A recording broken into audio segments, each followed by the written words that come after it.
자, 이 아침에 주님의 부활하심을 기뻐하고 찬양할 수 있어서 너무너무 감사합니다. 예수님의 부활하심이 우리 기독교에 있어서 정말로 중요한 핵심이에요. 수많은 종교 중에 부활한 종교는 기독교밖에 없어요. 그래서 예수 그리스도만이 우리에게 뭡니까? 구원을 주셨다고 성경에도 기록되어져 있잖아요. 그래서 우리가 그 주님을 기억해야 되는데, 자 보세요. 우리가 고난주간을 통해서 금요일 저녁에 예수님 십자가에서 돌아가십니다. 돌아가심이 뭐냐고 하면 사랑의 절정이라고 하면 십자가가, 부활은 그 사랑에 승리했다는 것을 선포하는 거예요. 예수님이 부활하신다라고 한 사실들을 무려 3번에 걸쳐서 예언을 했습니다. 자, 고난을 받고 죽임을 당하고 제3일에 살아나야 할 것을 제자들에게 나타내시니, 예수님 부활은 갑자기 일어난 사건이 아니에요. 무려 3번씩이나 계속적으로 제자들에게 사람들에게 말씀해 주셨습니다. 예수님의 부활은 예수님의 구속 계획 안에 철저하게 준비되어진 약속의 완성이라는 거예요. 그래서 하나님은 약속하신 것은 반드시 뭡니까? 지키신다라는 거예요. 설령 그게 본인한테 해가 될지라도 끝까지 지키시는 것들을 우리가 보셔야 됩니다. 그래서 그 약속, 주님의 약속은 어둠 가운데 등으로 빛으로 우리에게 밝혀 보여주신다는 것들을 우리가 기억하셔야 됩니다. 그래서 그 약속을 믿는 성도는 어떤 절망 속에서도 포기하시면 안 돼요. 희망을 품으셔야 됩니다. 왜요? 우리 주님이 늘 나와 함께 하시기 때문입니다. 우리 성도님들은 우리가 말씀 가운데 하나님 주시는 말씀이 있지만 어떤 약속의 말씀을 붙들고 계시는지 한번 스스로 물어보세요. 나는 말씀 보면서 어떤 말씀을 붙들고 내가 믿음을 지키고 살아가고 있는지. 자, 결국에는 하나입니다. 우리 주님 우리를 떠나지 않고 버리시지 않는다는 게 너무너무 크겠죠.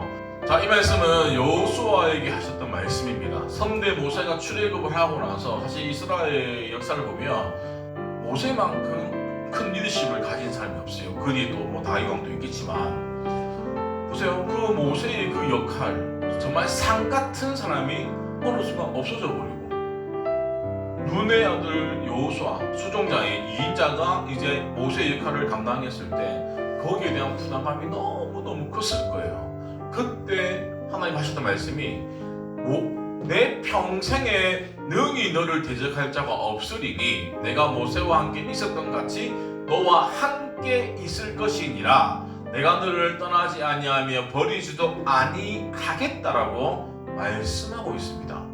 여호수아 입장에서 이 말씀보다 더 힘이 되어지고 위로가 되는 말씀이 있을까요?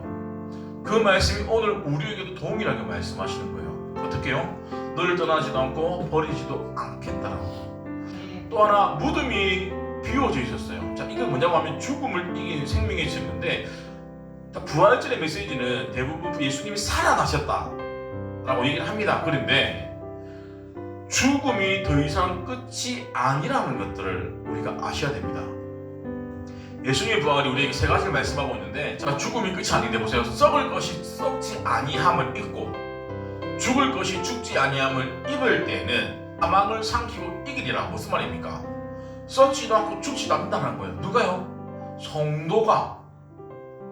부활하신 예수 그리스도를 믿는 사람은 썩지도 않고 죽지도 않고 사망이 우리를 삼킬 수도 없다. 왜? 우리는 이겼기 때문에. 그래서 우리는 어디 갑니까? 천국에 갈 수 있다라는 거예요. 그 소망을 가지셔야 됩니다. 예수님이 죽었다가 살아난 것에 포커스를 갖는 게 아니라, 우리는 예수 그리스도를 믿기 때문에, 부활하신 예수님을 믿기 때문에 더 이상 우리가 이 땅에서 매이지 않고 우리가 죽임을 당하지 않는다. 물론 육신은 나이가 들어서 병에 들어서 죽어서 땅에 묻힙니다. 그런데 그것이 끝이 아니라 영원한 천국을 우리가 뭐다? 소망할 수 있다. 또 하나, 그 예수님의 부활은 새로운 시작을 의미하게 됩니다. 이전 것은 지나갔으니 뭐라? 보라, 새 것이 되었다라는 거예요. 우리가 죄의 종으로 살다가 예수 그리스도를 믿음으로 말미암아 예수님이 내 죄를 십자가에서 담당하시고 부활하심으로 말미암아 부활하신 그 주님을 믿기 때문에 뭐다? 우리가 부활의 생명으로 살아갈 수 있다라는 겁니다. 세 번째, 천국을 소망에 대한 확증인데, 내 아버지 집에 갈 곳이 많도다. 그렇지 않으면 너에게 일렀을 때 내가 너희를 위하여 거처를 예비하러 뭐다? 가셨다라는 거예요. 어디에? 천국에. 자, 결국에는 우리를 위해서 처소고 확증이 되어졌기 때문에 우리는 이 땅에서 살아가는 것이 고통이고 힘들지만 내가 가야 될 집이 있기 때문에 더 이상 뭐다? 두려워할 필요가 있다 없다라는 거예요. 이 세상은 나를 끝까지 지켜주는 사람이 아무도 없어. 나를 이끌어주는 사람 아무도 없습니다. 근데 우리가 가야 될 곳이 있다라고 하면 그것만큼 우리 가운데 위로가 되어지는 것이 없다라는 것들을 우리가 오늘 이 말씀을 통해서 잘 알 수 있습니다.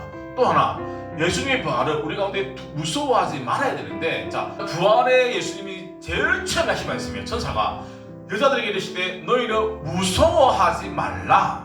앞에서 무서워하지 말라는 천사가 했던 얘기고, 이번에는 예수님이 얘기를 하시는 거예요. 동일합니다. 무서워하지 마라.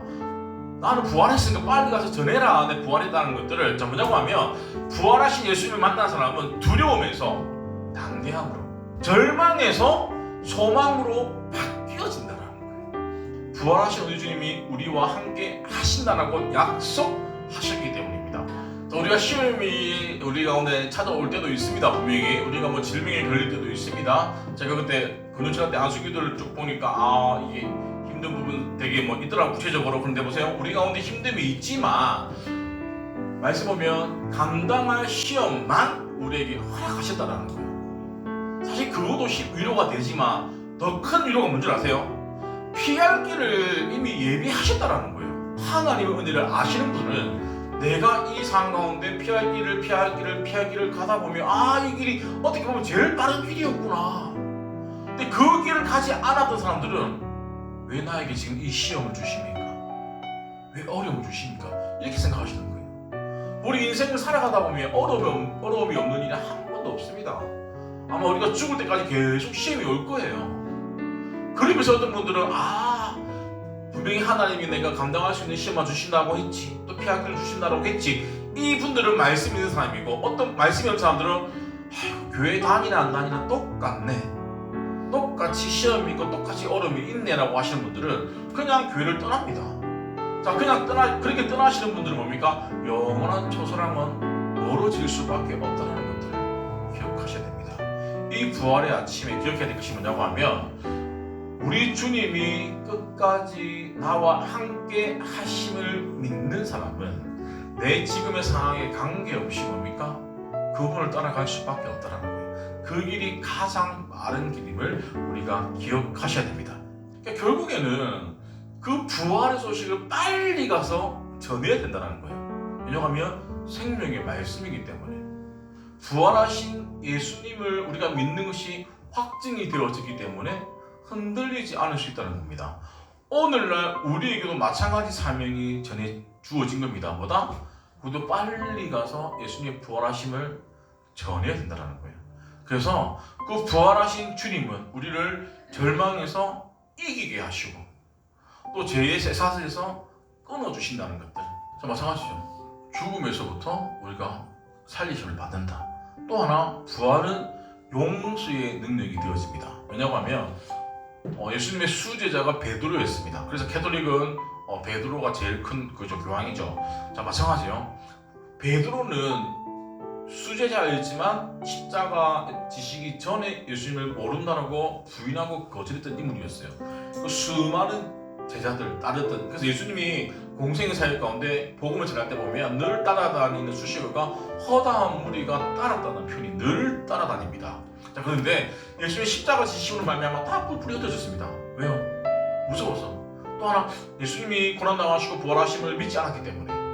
그러니까 단순히 기적을 보여주니까 신기해서 따라하는 사람들이 너무너무 많았다라는 거예요. 또 하나, 따라다니며 오병이가 절모라 너덜보니까.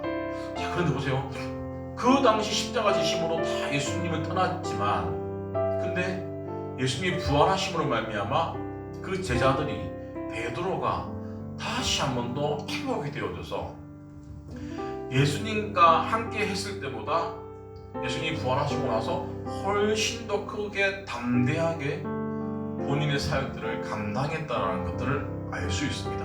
결국 예수님의 부활은 우리에게 더 동력이 되어진다는 거예요. 우리에게 주어진 그 사명들을 더 잘 감당할 수 있는, 그래서 목숨까지 걸고 사명을 감당할 수 있도록 우리 주님이 우리를 이끌어 주시는 것들, 말씀을 정리하도록 하겠습니다. 오늘 부활절은 우리 해마다 드려지는 예배입니다. 근데 이 부활절을 주님이 부활하셨다라고 해서 끝난 게 아니라 우리의 믿음을 다시 한 번 더 부활시키는 날이 아닐까. 우리의 기도나 사랑이나 순종이나 이 사명들이 다시금 살아나야 될 때예요. 그래서 나에게 주어진 그 사명이 각자마다 다 다르겠지만 그것들을 통해서 내가 더 열심히 하나님 위해서 살아갔을 때 그 부활의 기쁨이 우리 가운데 동일하게 내가 흘러 넘칠 줄 믿습니다.